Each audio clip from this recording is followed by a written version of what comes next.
कांग्रेस के senior leader? Congress की एक ही पहचान, करो लोकतंत्र और जनता का अपमान।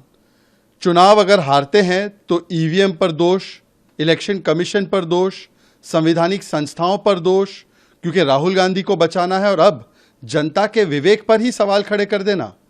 मतलब झारखंड में चुनाव जीते तो लोकतंत्र की जीत, जम्मू कश्मीर में चुनाव जीते लोकतंत्र की जीत, वायनाड में चुनाव जीते लोकतंत्र की जीत, ईवीएम ठीक, और महाराष्ट्र में दुर्गति हो जाए तो लोकतंत्र ही हार गया।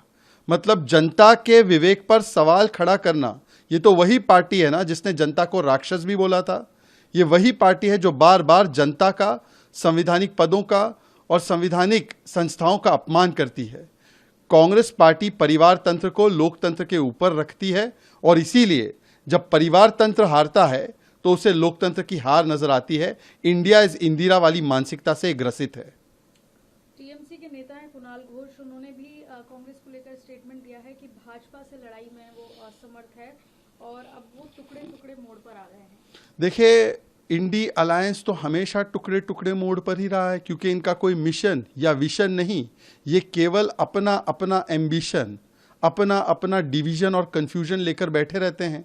बताइए, कांग्रेस पार्टी एक चुनाव हारती है तो उसके ही साथी उसे खरी खोटी सुनाने लग जाते हैं और कहते हैं कांग्रेस तुमसे ना हो पाएगा।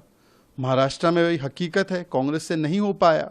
हरियाणा में भी कांग्रेस से नहीं हो पाया।